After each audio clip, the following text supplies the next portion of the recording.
Well, human trafficking is often hidden in plain sight. It affects more than 27 million victims worldwide. Today is World Day Against Trafficking in Persons. Brandy Bynum is with the Center for Countering Human Trafficking, and she's joining us live this morning with more on their Blue campaign. Good morning to you. Good morning. First off, what is the Blue campaign?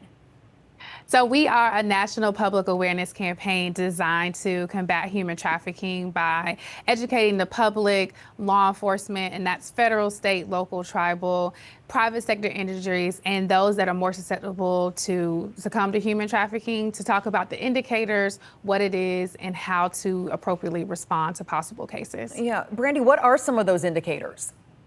Yeah, so some indicators that the general public may see could be someone who doesn't have possession of their identification. As adults, I always have, possession of my license or my passport. A lot of the times traffickers will take that piece of information from a potential victim, someone who may show signs of abuse, so various signs of abuse, bruising, or malnourishment.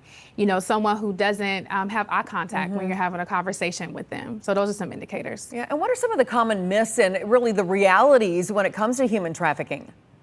So a lot of people don't think that human trafficking happens here in the United States. As you mentioned, today is World Day Against Trafficking in Persons. It's a global issue that you said that, it affects over 27 million people around the world.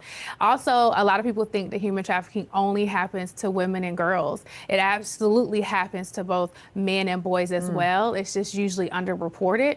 And then the third myth I would say is a lot of people think that it's just sex trafficking. The other side of human trafficking is labor trafficking. And labor trafficking is actually more prevalent in other parts of the world and in rural areas here in the United States. So we have millions of people across the globe that are forced to work for little or no pay, that work in inhumane working conditions, don't have the proper attire to do their work, or work really long hours. So what are some of the most significant threats that human trafficking poses in our communities? And then how can we take action to support victims and prevent it?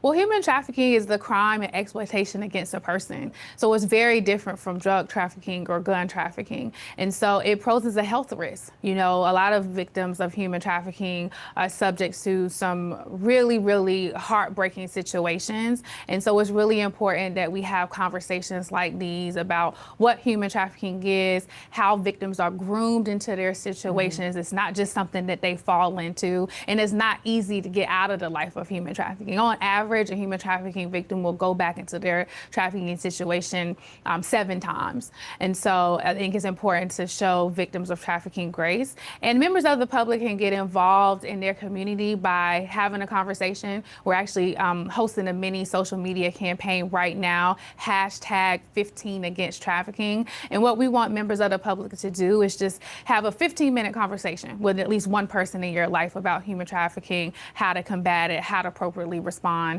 Visit our website at dhs.gov/Blue campaign to get more information and to download free resources. Last year, we sent out over 2.8 million pieces of awareness materials. It's absolutely free. We'll ship it to your home. Hang a poster in your neighborhood, at your school. We're here to support your awareness efforts in your community.